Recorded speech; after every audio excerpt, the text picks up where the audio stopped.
जैसा कि आज की इस वीडियो में हम लोग जो है एनसीईआरटी क्लास 10th की विज्ञान का जो है चैप्टर 1 को पढ़ने वाले हैं। चैप्टर 1 में जो है रासायनिक अभिक्रिया एवं समीकरण के बारे में दिया गया है।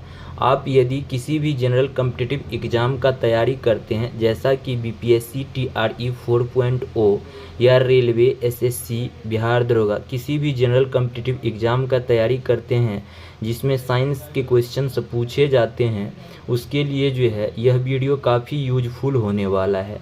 तो पहले हम लोग जो है चैप्टर 1 पढ़ने से पहले जो है हम लोग देख लेते हैं कि क्लास 10th में जो है वो कौन कौन से चैप्टर हमें पढ़ना है। तो देखिए क्लास 10th में जो है कुल मिलाकर जो है वो 13 चैप्टर को पढ़ना है। कुल मिलाकर 13 चैप्टर को पढ़ना है। 13 चैप्टर में जो है पहला चैप्टर क्या है कि रासायनिक अभिक्रिया एवं समीकरण के बारे में दिया गया है और इसी चैप्टर को जो है आज हम लोग पढ़ेंगे। और दूसरा चैप्टर जो है वो अम्ल क्षारक एवं लवण के बारे में दिया गया है। तीसरा चैप्टर में जो है धातु एवं अधातु के बारे में। चौथा चैप्टर में जो है कार्बन एवं उसके यौगिक के बारे में। पाँचवा चैप्टर में जो है जैव प्रक्रम।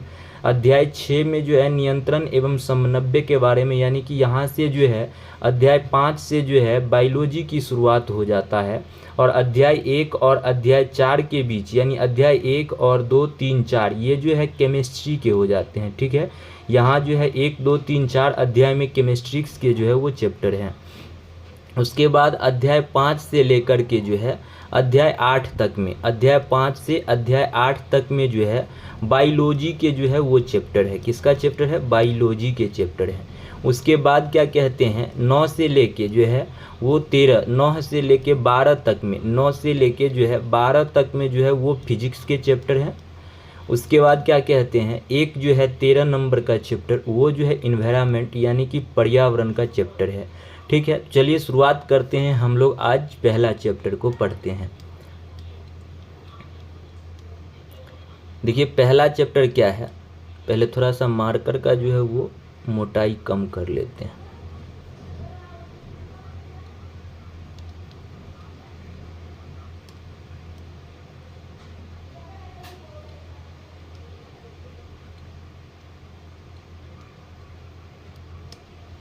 देखिए पहला चैप्टर रासायनिक अभिक्रिया एवं समीकरण के बारे में दिया गया है।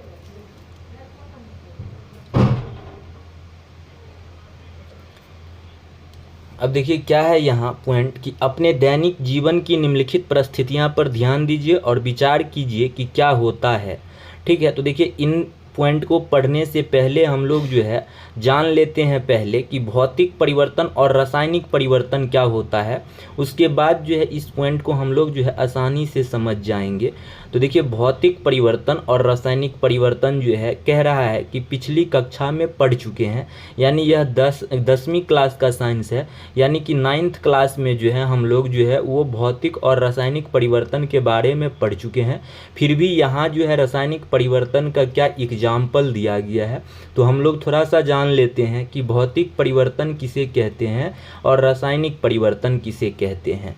तो देखिए भौतिक परिवर्तन जो है इस परिवर्तन में कोई भी जो पदार्थ है वो परिवर्तित होने के बाद पुनः अपनी पूर्व अवस्था में जो है आ जाती है, उसे क्या कहते हैं? भौतिक परिवर्तन कहते हैं। अब देखिए यदि हम भौतिक परिवर्तन का बात करें, यदि कि भौतिक परिवर्तन का एग्जाम्पल क्या है, तो जब जल को अत्यधिक क्या कहते हैं हम लोग ठंडा करते हैं तो यह क्या करता है कि बर्फ़ बन जाता है। ठीक है, अब यह बर्फ़ बन गया है, अब बर्फ़ को क्या करते हैं अत्यधिक टेम्परेचर देते हैं बर्फ़ पे, तो यह पिघल कर क्या हो जाता है फिर से जल का रूप ले लेता है, यानी यह क्या हुआ है पुनः अपनी पूर्व अवस्था में आ जाता है।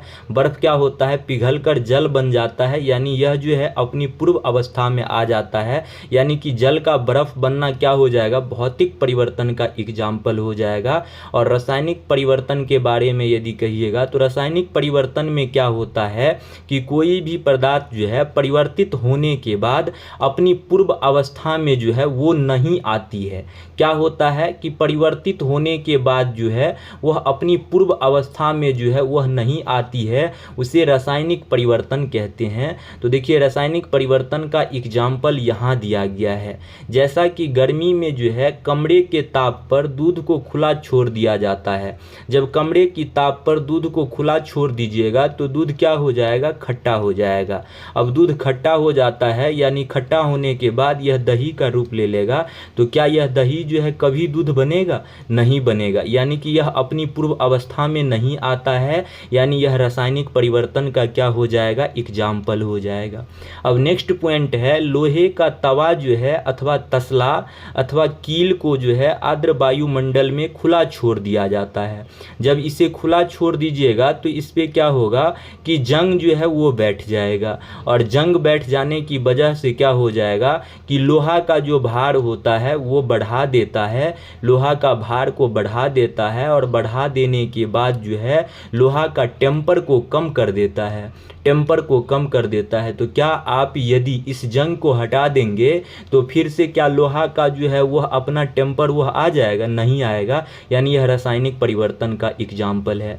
नेक्स्ट पॉइंट, अंगूर का किण्वन हो जाता है, यानी कि अंगूर क्या होता है, सड़ जाता है। अब सड़े हुए अंगूर को क्या आप फिर से जो है वो सही अंगूर में परिवर्तित कर सकते हैं, नहीं कर सकते हैं। तो यह भी क्या हो जाएगा, रासायनिक परिवर्तन का एग्जाम्पल। भोजन पकाया जाता है, जब भोजन को हम पका देते हैं तो फिर क्या पकाया हुआ भोजन को आप कच्चा भोजन नहीं बना सकते हैं, यानी कि भोजन पकाया जाता है, तो यह रासायनिक परिवर्तन का एग्जाम्पल हो जाएगा।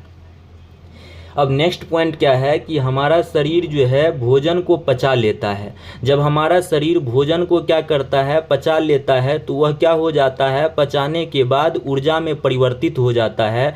तो क्या इस ऊर्जा को आप फिर से यदि चाहिएगा तो भोजन में क्या करते हैं, परिवर्तित कर सकते हैं, नहीं कर सकते हैं, यानी क्या हो जाएगा, हमारा शरीर जो है भोजन को पचा लेता है, यह भी रासायनिक परिवर्तन का क्या हो जाएगा, उदाहरण हो जाएगा। अब हम सांस लेते हैं, यह भी क्या हो जाएगा, रासायनिक परिवर्तन का उदाहरण हो जाएगा। ठीक है, तो अब देखिए फिर नेक्स्ट पॉइंट हमें यहाँ क्या है, याद रखिएगा कि भौतिक परिवर्तन में क्या होता है कि पदार्थ परिवर्तित होने के बाद पुनः अपनी पूर्व अवस्था में आ जाती है, यानी पहले जैसा था वैसा ही बन जाता है। लेकिन रासायनिक परिवर्तन में ऐसा नहीं होता है। अभी जस्ट हम लोग जो है एग्जाम्पल को पढ़े हैं। अब देखिए नेक्स्ट पॉइंट है कि आप शायद सोच रहे होंगे कि रासायनिक अभिक्रिया का वास्तविक अर्थ क्या है, हम कैसे जान सकते हैं कि कोई रासायनिक अभिक्रिया हुई है।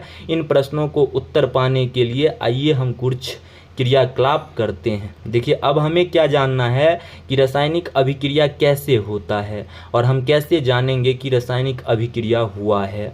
तो देखिए क्रियाकलाप फर्स्ट में क्या दिया गया है, इसमें दिया गया है, कह रहा है कि इस क्रियाकलाप में शिक्षक के सहयोग की आवश्यकता है।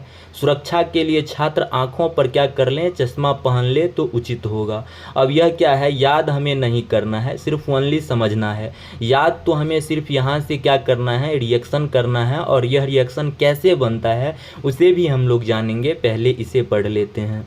अब देखिए लगभग क्या है नेक्स्ट पॉइंट में कि 3 से 4 सेंटीमीटर लंबे मैग्नीशियम रिबन को रेगमाल से रगड़कर क्या करना है, साफ कर लेना है। जैसा कि यहाँ जो है मैग्नीशियम रिबन ये रहा, ठीक है। अब ये मैग्नीशियम रिबन है, उसके बाद इसे चिमटा से पकड़ लेना है। देख लीजिए ये चिमटा रहा, और इस चिमटा से इस मैग्नीशियम रिबन को पकड़ रखा है। उसके बाद कह रहा है कि लैंप या बर्नर से इसका दहन करिए। अब ये क्या है, बर्नर है, ठीक है। अब ये जो है बर्नर है, और इससे क्या करना है, अब इस रिबन को, मैग्नीशियम रिबन को जो है दहन करना है, जलाना है। उसके बाद जो है राख को वाच ग्लास में इकट्ठा कर लीजिए। देखिए जैसा कि यहाँ क्या हो रहा है, ग्लास में जो है प्लेट में क्या हो रहा है, इकट्ठा हो रहा है। तो अब फिर कह रहा है कि चित्र 1.1 में दिखाया गया है कि मैग्नीशियम रिबन का दहन करते समय इसे अपनी आंखों से यथासंभव क्या रखें, दूर रखिए। आपने क्या परीक्षण किया। देखिए इसमें हम लोग ने क्या परीक्षण किया है, देखिए क्या होता है कि जब आप मैग्नीशियम रिबन को ना क्या करिएगा, मैग्नीशियम रिबन यानी Mg को जो है आप यदि ऑक्सीजन की उपस्थिति में जलाते हैं तो क्या हो जाएगा, मैग्नीशियम ऑक्साइड बनेगा। ठीक है, मैग्नीशियम ऑक्साइड बनेगा और इसका कलर क्या हो जाएगा, इस मैग्नीशियम ऑक्साइड का जो कलर होगा वो श्वेत कलर हो जाएगा, श्वेत कलर हो जाएगा।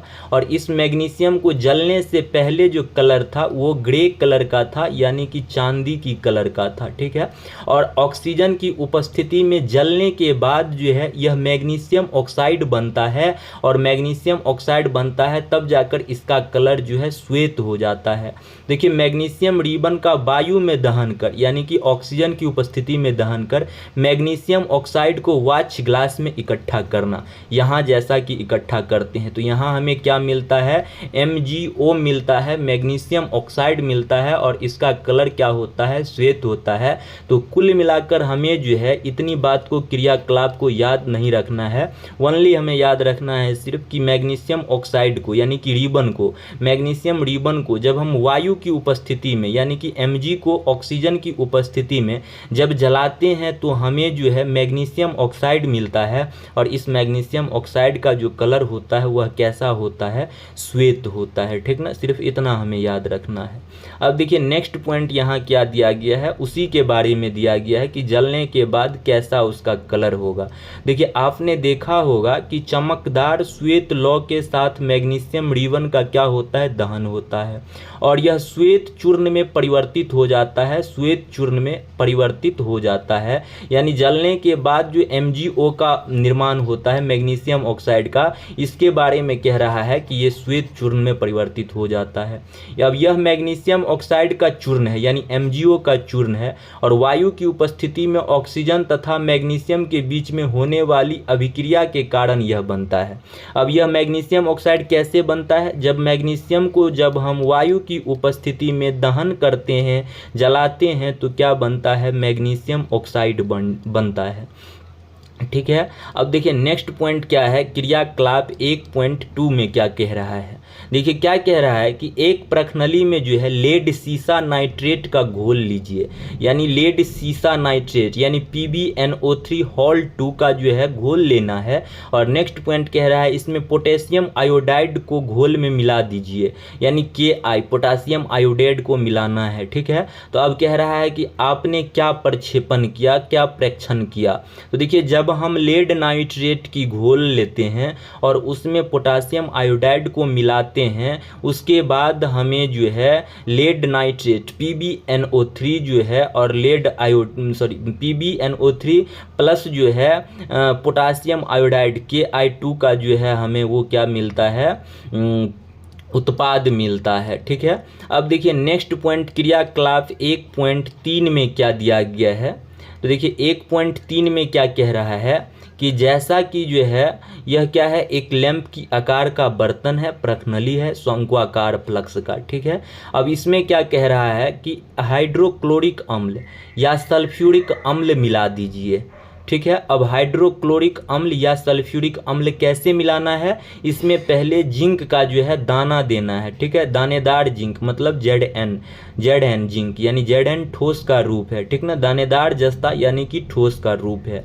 अब इसमें कह रहा है कि हाइड्रोक्लोरिक अम्ल यानी कि HCl के बारे में बात कर रहा है, या सल्फ्यूरिक अम्ल का फॉर्मूला H2SO4 हो जाता है। इन दोनों में से कोई एक अम्ल को मिलाने के लिए हमें कह रहा है। ठीक है, तो इसमें क्या करा गया है कि जिंक का जो है दानेदार जस्ता डाला गया है और इसमें जो है सल्फ्यूरिक अम्ल डाला गया है यानी H2SO4 डाला गया है। जब डाला गया है तब उसके बाद क्या होता है, क्या हमें मिलता है, तो हमें जो है ZnSO4 मिलता है। जब जिंक में जो है H2SO4 डाला गया है, क्या डाला गया है, H2SO4, एक मिनट रुकिएगा, जिंक में क्या डाला गया है कि H2SO4, जिंक में जो है H2SO4 डाला गया है, तो हमें क्या मिलता है, ZnSO4 प्लस H2 गैस मिलता है, यानी कि हाइड्रोजन गैस मिलता है, ठीक ना। तो याद रखना है कि जब जिंक में हम सल्फ्यूरिक अम्ल को डालेंगे तो हमें क्या मिलेगा, दानेदार जस्ते में सल्फ्यूरिक अम्ल को डालने से हमें हाइड्रोजन गैस मिलेगा, ठीक है, याद रखना है। अब देखिए यहाँ क्या दिया गया है कि ऊपर दिए गए तीनों क्रियाकलाप में, जैसा कि हम तीनों क्रियाकलाप किस किस क्रियाकलाप का बात कर रहा है, एक तो जब हम मैग्नीशियम को ऑक्सीजन की उपस्थिति में दहन किए उसका बात कर रहा है, दूसरा पोटासियम आयोडाइड को लेड नाइट्रेट के साथ रिएक्शन करवाते हैं उसका बात कर रहा है, और तीसरा जब हम जिंक में जो है सल्फ्यूरिक अम्ल को मिलाते हैं इसका बात कर रहा है। अब इसके आधार पर हम कह सकते हैं कि निम्न किसी भी प्रेक्षण की सहायता से हम निर्धारित कर सकते हैं कि एक रासायनिक अभिक्रिया हुई है। जैसा कि जो है यहाँ कहने का अर्थ क्या है इसका, देखिए यहाँ कहने का अर्थ है कि जब हम कब मानेंगे कि रासायनिक अभिक्रिया हुआ है, तो उस रासायनिक अभिक्रिया में जो है हमें अवस्था में परिवर्तन दिखने को मिलेगा, या रंग में परिवर्तन दिखने को मिलेगा, या गैस का निकास अथवा उत्सर्जन होगा, या तापमान में वृद्धि होगा। यानी कि इन चारों अवस्था में से किसी एक, इन चारों परिवर्तन में से कोई एक भी यदि हमें दिखने को मिलता है तो हम उस अभिक्रिया को मान सकते हैं कि उसमें जो है रासायनिक अभिक्रिया हुआ है। तो देखिए जैसा कि हम यदि इसका बात करें ZnH2SO4 का, तो इसमें क्या हुआ है कि जब हम जिंक में H2SO4 सल्फ्यूरिक अम्ल मिलाए हैं तो इसमें हमें क्या मिला है, गैस मिला है, H2 मिला है, यानी H2 क्या है, गैस है, गैस मिला है, यानी एक तो इसका जो है परिवर्तन गैस का निकास हो रहा है, यानी हम कह सकते हैं कि यह रासायनिक अभिक्रिया हुआ है, ठीक है। अब यदि हम इसका बात करें MgO2 का बात करें, जैसा कि इसका बात करें MgO2 का बात करें, तो MgO2 में क्या हो रहा है कि यह Mg पहले किस कलर का था, ग्रे कलर का था। उसके बाद जो है जब जलाने के बाद, रिएक्शन होने के बाद जो है यह श्वेत कलर में चेंज हो गया है, यानी कि यहाँ क्या हो रहा है, रंग में परिवर्तन हो रहा है, और रंग में परिवर्तन हो रहा है यानी कि हम कह सकते हैं कि यह रासायनिक अभिक्रिया हुआ है। यानी कुल मिलाकर हम बात करें, यानी कि रासायनिक अभिक्रिया, जैसा कि देखिए यहाँ कह रहा था कि हम कैसे पता करें कि रासायनिक अभिक्रिया हुआ है या नहीं। देखिए यहाँ रासायनिक अभिक्रिया, देखिए क्या कह रहा है कि रासायनिक अभिक्रिया का वास्तविक अर्थ क्या है, हम कैसे जान सकते हैं कि रासायनिक अभिक्रिया हुई है या नहीं हुई है। तो देखिए याद रखिएगा कि जब किसी भी केमिकल रिएक्शन में आपको जो है इन तीनों चारों परिवर्तन में से कोई एक भी परिवर्तन देखने को मिले तो हम इस परिवर्तन के आधार पर कह सकते हैं कि केमिकल रिएक्शन हुआ है। यानी कि अगर अवस्था परिवर्तन भी देखने को मिले तो हम कह सकते हैं कि जो है रासायनिक परिवर्तन हुआ है, या रंग में परिवर्तन भी मिले तो, या गैस का निकास अथवा उत्सर्जन मिले तो, या तापमान में परिवर्तन मिले तो। जैसा कि हमें यहाँ क्या मिला है, गैस में क्या मिला है, निकास मिला है, उत्सर्जन मिला है, H2 गैस मिला है। हम जिंक को मिलाए थे सल्फ्यूरिक अम्ल के साथ और हमें क्या मिला है, हाइड्रोजन गैस मिला है। यानी हम कह सकते हैं कि यह केमिकल रिएक्शन क्या हुआ है, ठीक है। तो याद रखिएगा। अब देखिए नेक्स्ट पॉइंट क्या है कि ये कुछ नहीं है, ठीक है। अब देखिए नेक्स्ट पॉइंट में यहाँ हमें क्या पढ़ना है, रासायनिक समीकरण। इसमें क्या कह रहा है कि जब ऑक्सीजन की उपस्थिति में मैग्नीशियम रिबन का दहन होता है, यानी कि अभी हम लोग जो Mg+O2 को जो है O2 Mg मैग्नीशियम ऑक्साइड को मैग्नीशियम को ऑक्सीजन की उपस्थिति में जब जलाए हैं तो हमें क्या मिला है, मैग्नीशियम ऑक्साइड मिला है, इसका बात कर रहा है। तब यह मैग्नीशियम ऑक्साइड में परिवर्तित हो जाता है। वाक्य के रूप में किसी रासायनिक अभिक्रिया का विवरण बहुत लंबा हो जाता है, इसे संक्षिप्त के रूप में लिखा जा सकता है। इसे शब्द समीकरण के रूप में लिखना सबसे क्या है, सरलतम विधि है। यानी कि अभी जो हम लोग रिएक्शन Mg और O2 को करवाए हैं उसे संक्षिप्त रूप में लिखने के लिए शब्द समीकरण का यहाँ जो है प्रयोग किया गया है, इसके बारे में बताया जा रहा है। जैसा कि मैग्नीशियम को ऑक्सीजन के साथ रिएक्शन किया गया है तो क्या कहा गया है, मैग्नीशियम ऑक्साइड कहा गया है। और जिस दो पदार्थ या दो तत्व का हम क्या करते हैं, रिएक्शन करवाते हैं, उसे कहते हैं अभिकारक। और जब उन दोनों पदार्थ या तत्व से हमें जो है एक नया क्या कहते हैं पदार्थ मिलता मिलता है उसे क्या कहते हैं, उत्पाद कहते हैं। इसके बारे में और डिटेल से हम लोग आगे पढ़ेंगे, ठीक है।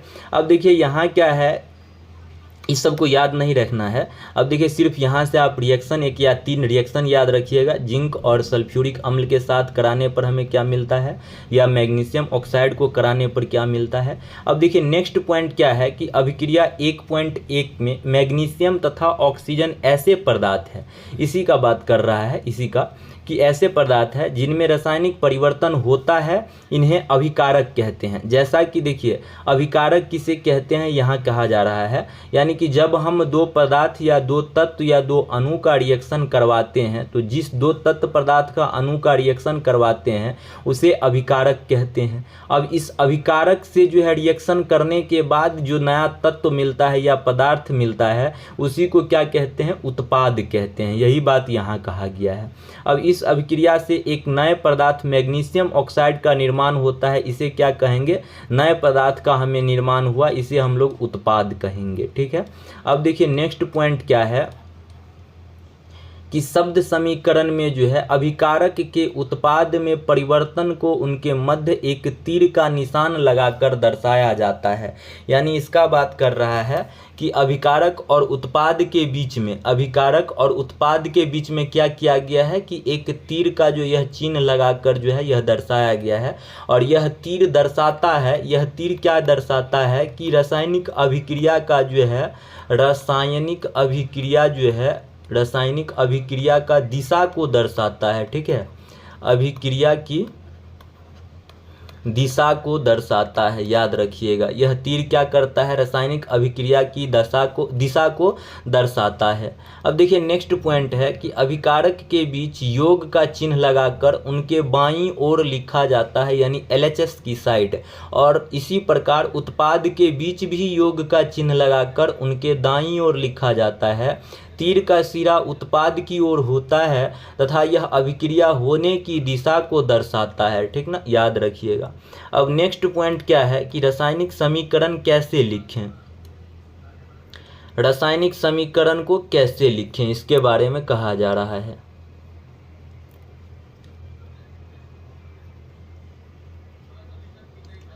तो देखिए क्या रासायनिक समीकरण के निरूपण की इससे भी संक्षिप्त विधि है। शब्दों की जगह रासायनिक सूत्र का उपयोग करके जो है रासायनिक समीकरण को अधिक संक्षिप्त तथा उपयोगी बनाया जा सकता है। यानी कि जब हम अब रासायनिक समीकरण लिखेंगे तो शब्द की जगह जो है उसका फॉर्मूला जो होगा, रासायनिक सूत्र जो होगा, उसका यूज कर करके जो है हम लोग और रासायनिक केमिकल को संक्षिप्त रूप में लिख सकते हैं। जैसा कि मैग्नीशियम को Mg से निरूपित किया जाता है, ऑक्सीजन को O से निरूपित किया जाता है। तो इस तरह लिखकर जो है हम और क्या कर सकते हैं, रासायनिक अभिक्रिया को संक्षिप्त कर सकते हैं, ठीक है। अब देखिए नेक्स्ट पॉइंट क्या है कि तीर के निशान की बाईं ओर, यानी कि तीर का निशान ये रहा और इसके बाईं ओर यानी कि पीछे का बात कर रहा है Mg+O2 का, और दाईं ओर के तत्व यानी कि इसका बात कर रहा है MgO का बात कर रहा है कि परमाणु की संख्या की गिनती कर उनकी तुलना करें। यानी कि इधर क्या है, Mg की संख्या अगर हम बात करें तो Mg इधर 1 है, ऑक्सीजन इधर कितनी है, O2, यानी कि 2 ऑक्सीजन है, ठीक है। किधर का ये है, ये LHS तरफ का है, ठीक है, यह LHS तरफ का है। अब RHS ये रहा ना, तो RHS तरफ का यदि हम बात करें तो RHS तरफ भी क्या है कि Mg की संख्या 1 है और RHS की साइड में जो है वो ऑक्सीजन की संख्या भी क्या है, 1 ही है। यह किधर का है, RHS का है, ठीक है। तो अब देखिए हमें क्या कह रहा है फिर आगे, क्या दोनों ओर तत्व के परमाणु की संख्या समान है। देखिए इधर क्या है, मैग्नीशियम की परमाणु की संख्या 1 है, ऑक्सीजन की परमाणु की संख्या 2 है LHS की तरफ, और RHS की तरफ मैग्नीशियम का 1, ऑक्सीजन का 1, यानी कि क्या है, इधर ऑक्सीजन 2 इधर ऑक्सीजन 1, यानी कि परमाणु की संख्या क्या है, समान नहीं है। यदि है तो समीकरण संतुलित है। यदि इधर भी ऑक्सीजन की संख्या क्या होता, 2 होता, तो यह समीकरण क्या हो जाता, संतुलित समीकरण हो जाता। लेकिन यह क्या है कि इधर ऑक्सीजन की संख्या 1 है और इधर जो है LHS की तरफ ऑक्सीजन की संख्या 2 है, यानी कि परमाणु की संख्या समान क्या है, नहीं है। जब परमाणु की संख्या समान नहीं है तो समीकरण क्या हो जाएगा, असंतुलित हो जाएगा, क्योंकि समीकरण के दोनों ओर का द्रव्यमान क्या होगा, बराबर नहीं होगा। अब इधर ऑक्सीजन की संख्या 2 है, इधर 1 है, तो क्या होगा, द्रव्यमान बराबर नहीं होगा, और द्रव्यमान बराबर नहीं होगा यानी कि समीकरण क्या होगा, असंतुलित है। अब किसी अभिक्रिया का ऐसा रासायनिक समीकरण ढांचा रासायनिक समीकरण कहलाता है, यानी कि जब क्या हो, परमाणु की संख्या LHS की तरफ और RHS दोनों तरफ क्या हो, बराबर ना हो, तब उस समीकरण को ढांचा रासायनिक समीकरण कहते हैं, या उसी समीकरण को जो है कंकाली रासायनिक समीकरण कहते हैं। याद रखिएगा, असंतुलित रासायनिक समीकरण को क्या कहते हैं, ढांचा रासायनिक समीकरण कहते हैं या कंकाली रासायनिक समीकरण कहते हैं। अब नेक्स्ट पॉइंट क्या है, संतुलित रासायनिक समीकरण का महत्व, यानी संतुलित रासायनिक समीकरण क्या है। देखिए, आपको द्रव्यमान के संरक्षण का नियम स्मरण होगा, जिसका आपने 9वीं कक्षा में क्या है, अध्ययन किया था। किसी भी रासायनिक अभिक्रिया में द्रव्यमान का क्या होता है, ना तो निर्माण होता है और ना ही विनाश होता है। याद रखिएगा, द्रव्यमान संरक्षण का नियम क्या कहता है कि किसी भी रासायनिक अभिक्रिया में द्रव्यमान का न तो निर्माण होता है और ना ही द्रव्यमान का क्या होता है, विनाश होता है। यह द्रव्यमान संरक्षण कहता है। अर्थात किसी भी रासायनिक अभिक्रिया के उत्पाद तत्व का कुल द्रव्यमान और अभिकारक तत्व के कुल द्रव्यमान के बराबर होता है। ठीक है, यानी कि हम कह सकते हैं द्रव्यमान संरक्षण के अनुसार क्या होगा कि रासायनिक अभिक्रिया का जो उत्पाद तत्व का कुल द्रव्यमान होगा, उसका जो है अभिकारक तत्व के कुल द्रव्यमान के क्या हो जाएगा, बराबर होगा। अब दूसरे शब्द में क्या कह रहा है कि रासायनिक अभिक्रिया के पहले एवं उसके पश्चात प्रत्येक तत्व की परमाणु की संख्या समान रहती है, तब इस कंडीशन को क्या कहते हैं, द्रव्यमान संरक्षण हम लोग कहते हैं। क्या कहते हैं, द्रव्यमान संरक्षण जो है वो कहते हैं। इसलिए हमें कंकाली समीकरण को संतुलित करना क्या है, आवश्यक है। यानी कि जब हम कंकाली समीकरण को, यह कंकाली समीकरण था और इस कंकाली समीकरण को जब हम संतुलित कर देंगे तो दोनों तरफ LHS और RHS दोनों का जो है द्रव्यमान क्या हो जाएगा, LHS और RHS दोनों का द्रव्यमान जो है बराबर हो जाएगा। इस कंडीशन में द्रव्यमान संरक्षण का जो है रूल का फ्लो करेगा, और जब द्रव्यमान संरक्षण की रूल का फ्लो करेगा तो वह समीकरण क्या हो जाएगा, संतुलित समीकरण हो जाएगा, संतुलित रासायनिक समीकरण हो जाएगा। अब देखिए, क्या रासायनिक समीकरण संतुलित है, 1.2 का बात कर रहा है। आइए हम रासायनिक समीकरण को चरणबद्ध जो है वो संतुलित करना सीखते हैं। अब देखिए, नेक्स्ट पॉइंट क्या है, क्रियाकलाप 3 का बात कर रहा है ना। क्रियाकलाप 3 में जो है Zn को क्या करा गया है कि H2SO4, इस बात को जो है हम लोग पढ़ चुके हैं। वो शंक्वाकार बर्तन जो था उसमें क्या करा गया था कि Zn को, जिंक को जो है सल्फ्यूरिक अम्ल में मिलाया जाता है, उसके बाद हमें उत्पाद जो है वो गैस और ZnSO4 मिलता है। आइए समीकरण 1.3 में जो है तीर के निशान के दोनों ओर के तत्व की परमाणु की संख्या का तुलना करते हैं। यानी कि अब हम क्या करेंगे, इनमें दोनों तरफ की परमाणु की संख्या का तुलना करेंगे। तो पहले हम लोग LHS की तरफ की परमाणु की संख्या का तुलना कर लेते हैं। देखिए, LHS में क्या है कि Zn की जो परमाणु की संख्या 1 है ना। LHS में परमाणु की संख्या क्या है, 1 है। उसके बाद देखिए LHS में ही क्या है, हाइड्रोजन H2 यानी कि 2 हाइड्रोजन है, और S यानी कि सल्फर की संख्या 1 है। उसके बाद ऑक्सीजन O2 यानी ऑक्सीजन की संख्या 2 है। उसके बाद तीर के दाईं ओर ये उत्पाद है। तो अब हम लोग इन उत्पाद में भी क्या करते हैं, चेक कर लेते हैं कि परमाणु की संख्या समान है या अलग अलग है। तो इधर देखिए Zn क्या है, 1 है। उसके बाद इसी में जो है S यानी कि सल्फर की संख्या कितनी है, 1 है। उसके बाद इसी में ऑक्सीजन की संख्या कितनी है, 4 है। उसके बाद हाइड्रोजन की संख्या क्या है, 2 हाइड्रोजन है। यानी कि अब आप कह सकते हैं कि LHS में जिंक की संख्या 1, RHS में भी जिंक की संख्या 1, क्या कहते हैं, LHS में सल्फर की संख्या क्या है, 1 है, तो इसमें भी RHS में भी 1 है। ऑक्सीजन में 2 ऑक्सीजन है, यानी LHS में ऑक्सीजन की परमाणु संख्या 2 है, और यहाँ जो है RHS में परमाणु संख्या ऑक्सीजन 4 है। यानी अब हम कह सकते हैं इस आधार पर LHS और RHS क्या है, बराबर नहीं है, यानी कि परमाणु क्या है, यानी कि यह समीकरण भी क्या है, यह भी समीकरण जो है संतुलित समीकरण नहीं है, यह भी समीकरण असंतुलित रासायनिक समीकरण है। यानी कि इसका भी ढांचा, जो इसे भी क्या कहेंगे, ढांचा रासायनिक समीकरण कहेंगे, ठीक है, कंकाली रासायनिक समीकरण कहेंगे। अब देखिए यहाँ दिया गया है, जैसा कि अभी हम लोग जो जो निकाले हैं वो बुक में दिया गया है। जिंक में जो है वो LHS तरफ 1 है परमाणु की संख्या, H हाइड्रोजन की परमाणु संख्या 2, सल्फर की परमाणु संख्या 1, ऑक्सीजन की परमाणु संख्या 4। यह LHS का बात कर रहा है ना। उसके बाद क्या कहते हैं, यहाँ क्या था, SO4, सॉरी यहाँ भी जो है, यहाँ भी जो था ऑक्सीजन की संख्या कितनी है, 4 है। यहाँ भी ऑक्सीजन की संख्या 4 है और यहाँ भी ऑक्सीजन की संख्या 4 है। यानी ऑक्सीजन की संख्या 4, सल्फर की संख्या 1, जिंक हाइड्रोजन की संख्या 2 और जिंक की संख्या 1। यानी कि दोनों तरफ यहाँ भी क्या है, LHS और RHS जो है वो बराबर है। यानी यह समीकरण क्या है, रासायनिक समीकरण जो है यह संतुलित रासायनिक समीकरण है। क्यों संतुलित है, क्योंकि LHS और RHS दोनों तरफ क्या है, समान है। जैसा कि यहाँ बुक में दिया भी गया है कि जिंक की परमाणु संख्या जो है LHS और RHS दोनों में 1 है, हाइड्रोजन की परमाणु संख्या दोनों में 2 है, सल्फर की परमाणु संख्या दोनों में 1 है, ऑक्सीजन की परमाणु संख्या दोनों में 4 है। यानी कि तीर के निशान के दोनों ओर जो है प्रत्येक तत्व की परमाणु की संख्या समान है, इसलिए यह एक क्या हो जाएगा, संतुलित रासायनिक समीकरण हो जाएगा, याद रखिएगा, ठीक है।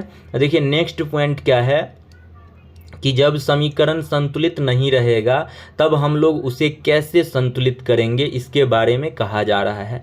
जैसा कि एक रिएक्शन दिया गया है, चरण 1 में कह रहा है कि रासायनिक समीकरण को संतुलित करने के लिए सबसे पहले सूत्र के चारों ओर एक बॉक्स बना लीजिए और समीकरण को संतुलित करते समय बॉक्स के अंदर जो है कुछ भी परिवर्तन नहीं करना है। जैसा कि यह जो आयरन दिया गया था, इसके पहले क्या कर लेंगे, बॉक्स बना लेंगे, यहाँ भी बॉक्स बना लेंगे हाई जल को। अब उत्पाद में जो Fe3O4 है इसे भी क्या बॉक्स के अंदर रख देंगे, हाइड्रोजन जो है इसे भी बॉक्स के अंदर रख देंगे। अब कह रहा है क्या, बॉक्स के अंदर जो भी पदार्थ है उसमें किसी भी प्रकार का परिवर्तन नहीं करना है, चरण 1 में कह रहा है। चरण 2 में क्या करना है, अब हमें काउंट करना है, क्या करना है, काउंट करना है कि परमाणु की संख्या जो है वो LHS में और RHS में क्या कैसे है। तो देखिए आयरन यानी Fe की परमाणु संख्या LHS में 1 है और RHS में क्या है, परमाणु की संख्या Fe3 यानी कि 3 है, ठीक है। हाइड्रोजन की संख्या जो है LHS में क्या है, 2 है। देख लीजिए यहाँ H2O है, यानी H2 यानी 2 हाइड्रोजन है, और इधर भी क्या है, 2 हाइड्रोजन है, यानी LHS और RHS दोनों तरफ हाइड्रोजन की संख्या समान है। उसके बाद नेक्स्ट ऑक्सीजन बचा, तो ऑक्सीजन की संख्या LHS की तरफ क्या है, ऑक्सीजन की तरफ LHS की तरफ ऑक्सीजन की संख्या 1 है, और उसके बाद RHS की तरफ ऑक्सीजन की संख्या क्या है, 4 है, जैसा कि बुक में भी दिया गया है। तो अब हम क्या करेंगे कि दोनों तरफ ऑक्सीजन और आयरन को बराबर करने का प्रयास करेंगे। तो देखिए चरण 3 में कह रहा है कैसे बराबर करना है, इसके बारे में बताया जा रहा है। चरण 3 में सुविधा के लिए सबसे अधिक परमाणु वाले यौगिक को पहले संतुलित कीजिए, चाहे वह अभिकारक हो या उत्पाद हो। यानी कि क्या कह रहा है, सुविधा के लिए सबसे अधिक परमाणु वाले यौगिक को पहले क्या करना है, संतुलित करना है, चाहे वह अभिकारक हो या उत्पाद हो। उस यौगिक में सबसे अधिक परमाणु वाले तत्व को चुनिए और इस आधार पर हम जो है Fe3O4 और उसके ऑक्सीजन तत्व को चुनते हैं। दाईं ओर ऑक्सीजन के 4 परमाणु है, जबकि बाईं ओर केवल क्या है, 1 ही परमाणु है। यानी देखिए क्या है कि बाईं ओर एक ही परमाणु है और दाईं ओर ऑक्सीजन, देख लीजिए बाईं ओर ये है ना, तो यहाँ क्या है एक ही परमाणु है और यहाँ दाईं ओर क्या है 4 परमाणु है ऑक्सीजन की, ठीक है। अब क्या करना है कि दाईं ओर भी यदि हम बाईं ओर भी यदि हम 4 से गुना कर देते हैं तो ऑक्सीजन की संख्या 4 हो जाएगी, लेकिन बाईं ओर क्या करना है, हमें किसी भी संख्या से गुना नहीं करना है, ठीक ना। अगर इधर 4 से गुना किए इधर 1 से गुना कर देंगे तो क्या होगा, वो जैसे का तैसे रहेगा, यानी कि उत्पाद में कोई चेंज नहीं होगा, ठीक है। तो यहाँ यदि हम 4 से गुना कर देते हैं तो ऑक्सीजन की संख्या क्या हो जाएगी 4 हो जाएगी, और इधर तो 4 था ही, यानी कि हमारा समीकरण क्या हो जाएगा संतुलित हो जाएगा, यही कह रहा है। तो देखिए यहाँ क्या कह रहा है कि यह याद रखना आवश्यक है कि परमाणु की संख्या को बराबर करने के लिए हम अभिक्रिया में शामिल तत्व तथा यौगिक के सूत्र को नहीं बदल सकते हैं। जैसा कि यहाँ जो H2O है और इधर Fe3O4 है ना, तो क्या कह रहा है कि इस शामिल तत्व तथा यौगिक के सूत्र को जो है हम चेंज नहीं कर सकते हैं, ठीक ना। इसे चेंज नहीं करना है, इसे चेंज नहीं करना है, इसमें सिर्फ क्या करना है, हमें पीछे से गुना और भाग करके जो है हमें रासायनिक समीकरण को क्या करना है संतुलित करना है। तो देखिए जैसा कि यहाँ जो है हम 4 से गुना किए हैं, अब 4 से गुना करेंगे तो हाइड्रोजन 2 पहले से था और 4 से गुना किए तो क्या हो जाएगा 4H2, यानी कि 8 हाइड्रोजन की संख्या अब 8 हो जाएगी इधर LHS की तरफ, और ऑक्सीजन की संख्या 1 थी ना, तो अब क्या हो जाएगा 4 ऑक्सीजन हो जाएगा, ठीक है 4 ऑक्सीजन हो जाएगा। और इधर हमें कुछ नहीं करना है क्योंकि इधर तो पहले से ही 4 ऑक्सीजन है ही ना, 4 ऑक्सीजन ऑटोमेटिक पहले से ही है, और इधर जब हम गुना ही नहीं किए हैं तो इधर Fe3O4 ही रहेगा, ठीक है। अब देखिए नेक्स्ट पॉइंट क्या कह रहा है कि संतुलित करने के लिए हम 4 गुणांक लगाकर जो है 4H2O लिख सकते हैं। जैसा कि जब हम 4 से गुना किए हैं तो इस तरह लिख सकते हैं। उसके बाद लेकिन H2O4 या H2O4 नहीं, इस तरह जो है हम लोग नहीं लिख सकते हैं, इस तरह जो है नहीं लिख सकते हैं, ठीक है। याद रखना है आंशिक रूप से संतुलित समीकरण अब इस प्रकार होगा, यानी जब हम 4 से गुना कर दिए हैं तो अब क्या हम ऐसे लिख सकते हैं ना। अब आंशिक रूप से संतुलित समीकरण, यानी कि अब यहाँ हाइड्रोजन ऑक्सीजन 4 हो गया, इधर भी ऑक्सीजन 4 हो गया, लेकिन अब हमें क्या करना है आयरन को, इधर आयरन की संख्या 3 है तो इधर भी हमें क्या करना है आयरन को 3 करना है, ठीक है। लेकिन अब देखिए जब हम 4 से गुना किए हैं तो हाइड्रोजन पहले इधर 2 था, इधर भी 2 था, तो अब हाइड्रोजन क्या हो गया है इधर जो है 8 हाइड्रोजन हो गया है। जब 4 से गुना किए हैं तो हम लोग क्या करेंगे, अब इधर भी 4 से गुना कर देंगे तो अब इधर क्या हो गया 8 हाइड्रोजन हो गया। अब हमें Fe3 करना है, यानी आयरन की संख्या 3 करना है, तो इधर क्या कर देंगे 3 से गुना कर देंगे, यानी अब देखिए इधर भी 3 आयरन, इधर भी 3 आयरन, इधर भी क्या कहते हैं 8 हाइड्रोजन, इधर भी 8 हाइड्रोजन, इधर भी 4 ऑक्सीजन और इधर भी 4 ऑक्सीजन, यानी LHS और RHS दोनों तरफ क्या है LHS बराबर जो है RHS हो चुका है, यानी कि अब जो यह समीकरण है यह क्या हो चुका है संतुलित समीकरण हो गया है, ठीक है। तो याद रखिएगा कि संतुलित हमें कैसे करना है। देखिए अब नेक्स्ट पॉइंट क्या है कि यह 5-6 यहाँ तक लंबा जो है वो प्रोसेस करा है संतुलित करने के लिए, तो इतना हमें नहीं पढ़ना है, ठीक है। अब देखिए चरण 7 में क्या कह रहा है, अब डायरेक्ट हम लोग चरण 7 को पढ़ेंगे। चरण 7 में कह रहा है कि भौतिक अवस्था के संकेत लिखना, यानी कि अब देखिए क्या कह रहा है कि ऊपर लिखे संतुलित समीकरण की सावधानी से जांच कीजिए, क्या इस समीकरण से हमें अभिकारक उत्पाद की भौतिक अवस्था के बारे में भी ज्ञान होता है। इस समीकरण में उनकी भौतिक अवस्था की कोई जानकारी क्या है नहीं है, ठीक ना। तो देखिए यह हमारे लिए इम्पोर्टेंट नहीं है। अब देखिए यहाँ क्या कहा गया है कि रासायनिक समीकरण को अधिक सूचनापूर्ण बनाने के लिए अभिकारक तथा उत्पाद के रासायनिक सूत्र के साथ उनकी भौतिक अवस्था को भी दर्शाया जाता है। भौतिक अवस्था को क्या करना है दर्शाना है। तो अब कैसे दर्शाएंगे, देखिए अभिकारक तथा उत्पाद को गैस, द्रव, जलीय तथा ठोस अवस्था को क्रमशः, यानी कि जब अभिकारक हो या उत्पाद। उधर यदि हमें गैस मिले तो हम शॉर्टकट में जी लिख सकते हैं। अब जी कैसे लिखेंगे अभी नीचे एग्जाम्पल को हम लोग पढ़ेंगे। अगर द्रव मिलता है तो शॉर्टकट में आई लिख सकते हैं। यदि जलीय मिलता है विलयन तो उसे AQ लिख सकते हैं। यदि ठोस मिलता है तो उसे S लिख सकते हैं, ठीक ना। तो अब देखिए कैसे लिखते हैं, कैसे लिखा गया है। तो देखिए यहाँ जो है Fe यानी कि आयरन क्या है, ठोस है, तो इसे शॉर्टकट में ब्रैकेट में क्या लिखा है, S लिखा गया उसके आगे। उसके बाद H2O क्या है, जल है, तो शॉर्टकट में ब्रैकेट में क्या लिखा गया है, H2O क्या है, जल है, तो हमें क्या लिखना चाहिए था, H2O जल था ना, लेकिन O भी O क्या है, गैस है, और H भी क्या है, गैस है, दोनों गैस है, इसलिए यहाँ ब्रैकेट में G लिखा गया है, ठीक है। उसके बाद यहाँ O देखिए, यहाँ ऑक्सीजन क्या है, गैस है। उसके बाद आयरन क्या है, सोलिड यानी ठोस है, तो S लिखा गया है ब्रैकेट में। और इस तरह H जो है वो हाइड्रोजन क्या है, गैस है, तो इसे क्या लिखा गया है, ब्रैकेट में G लिखा गया है। तो भौतिक अवस्था को हम कैसे दर्शा सकते हैं, इसके बारे में यहाँ जो है यह कहा गया है, ठीक है। अब देखिए नेक्स्ट पॉइंट क्या है, नेक्स्ट पॉइंट है कि H2O तो जल है, लेकिन फिर भी G का प्रयोग क्यों किया गया है, G का चिन्ह का उपयोग किया गया है। यह दर्शाता है कि इस अभिक्रिया में जल का उपयोग भाप के रूप में किया गया है। जल का उपयोग किसके रूप में किया गया है, भाप के रूप में किया गया है, यानी कि गैस। देखिए यहाँ जो है H2O क्या है, जल है, तो हमें क्या लिखना चाहिए, AQ लिखना चाहिए, क्योंकि जलीय विलयन को AQ लिखते हैं, लेकिन जल के जगह जो है यहाँ G लिखा है, यानी गैस को निरूपित कर रहा है ना जी, तो इसलिए गैस को निरूपित करने के लिए यहाँ लिखा गया है जी, क्योंकि जल को यहाँ जो प्रयोग किया गया वो भाप के रूप में।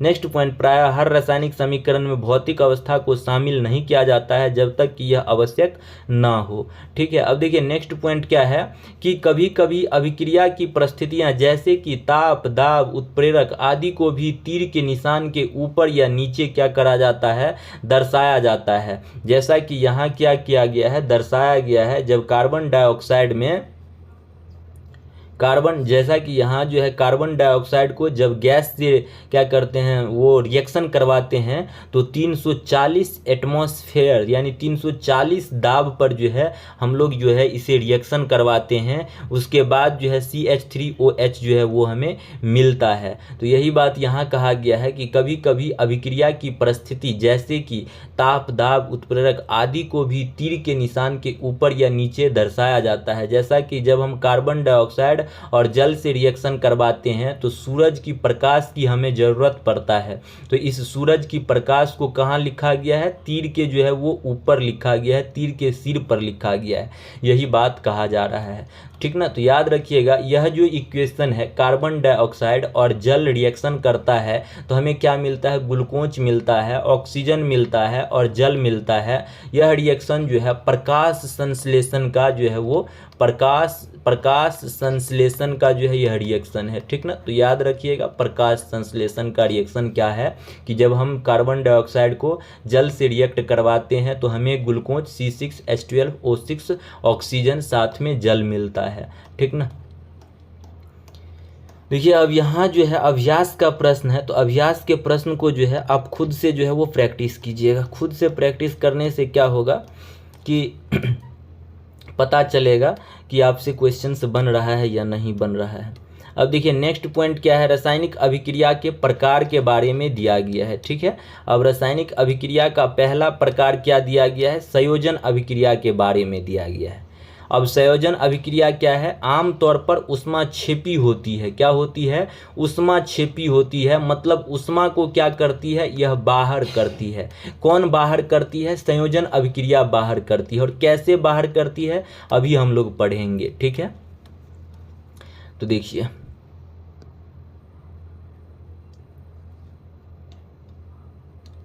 देखिए क्या है यहाँ कि कैल्शियम ऑक्साइड CaO को क्या कहते हैं, फॉर्मूला भी क्या करिएगा याद रखिएगा, क्योंकि एग्जाम में जो है वो पूछे जाते हैं फॉर्मूला वगैरह।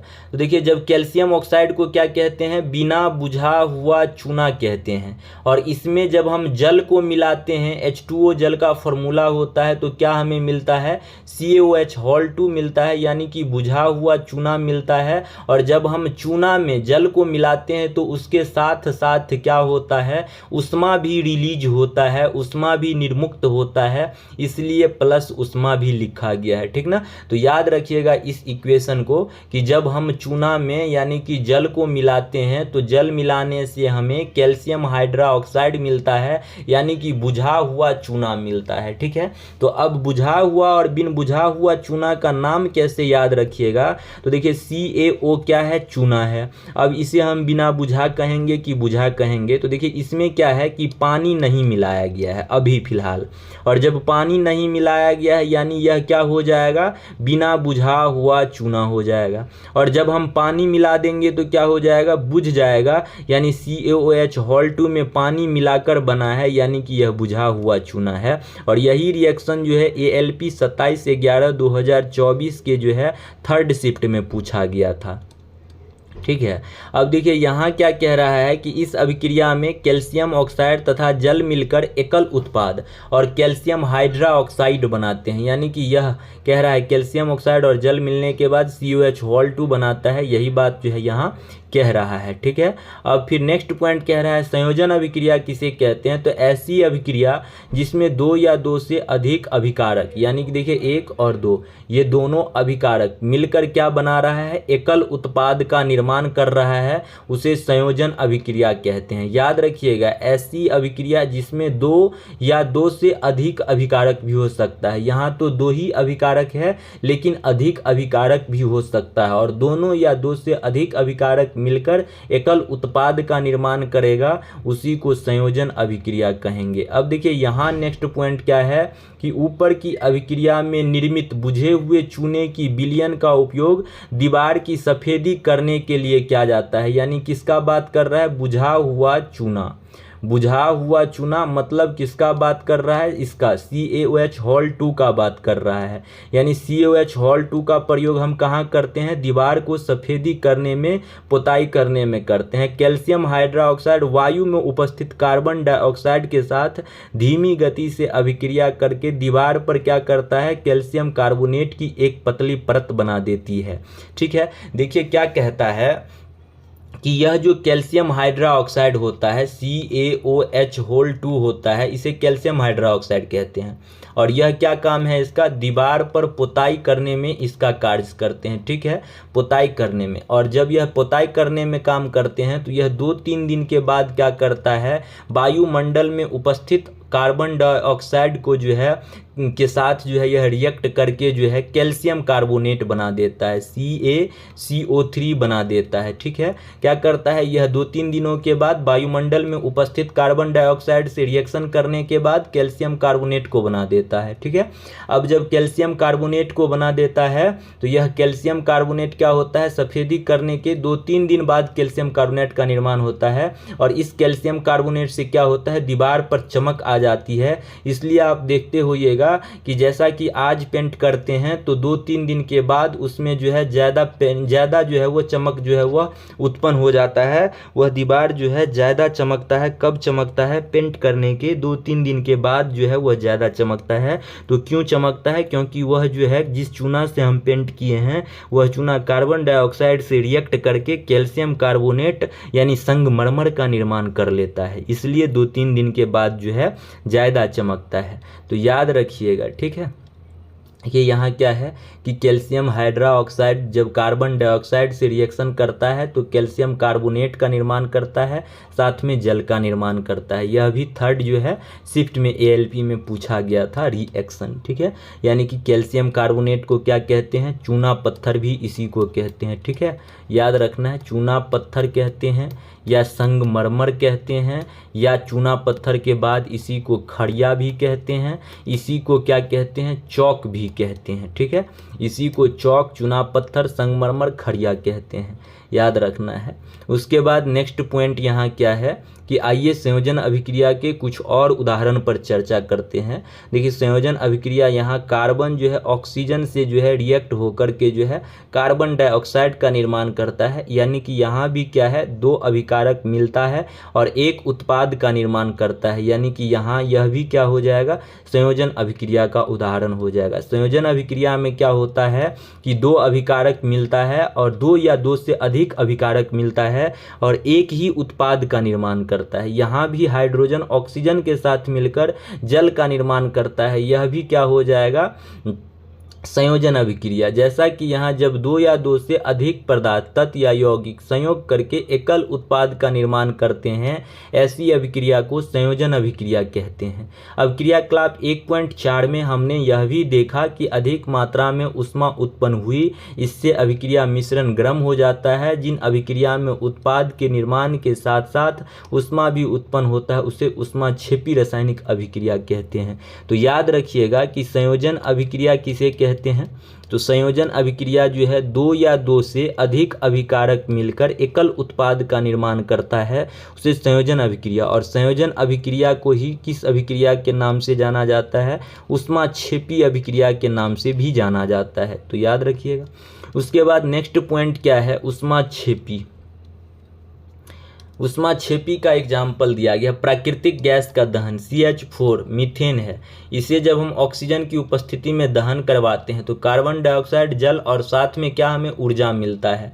नेक्स्ट पॉइंट है, क्या आप जानते हैं कि श्वसन क्या है, एक ऊष्माक्षेपी अभिक्रिया है। श्वसन क्या है, ऊष्माक्षेपी अभिक्रिया है। हम सभी जानते हैं कि जीवित रहने के लिए हमें ऊर्जा की आवश्यकता होती है, यह ऊर्जा हमें भोजन से प्राप्त होती है। पाचन क्रिया के समय खाद्य पदार्थ छोटे छोटे टुकड़े में टूट जाते हैं, जैसे चावल, आलू तथा ब्रेड में कार्बोहाइड्रेट होता है और इन कार्बोहाइड्रेट के टूटने से ग्लूकोज प्राप्त होता है और यह ग्लूकोज हमारे शरीर की कोशिका में उपस्थित ऑक्सीजन से मिलकर हमें ऊर्जा प्रदान करता है।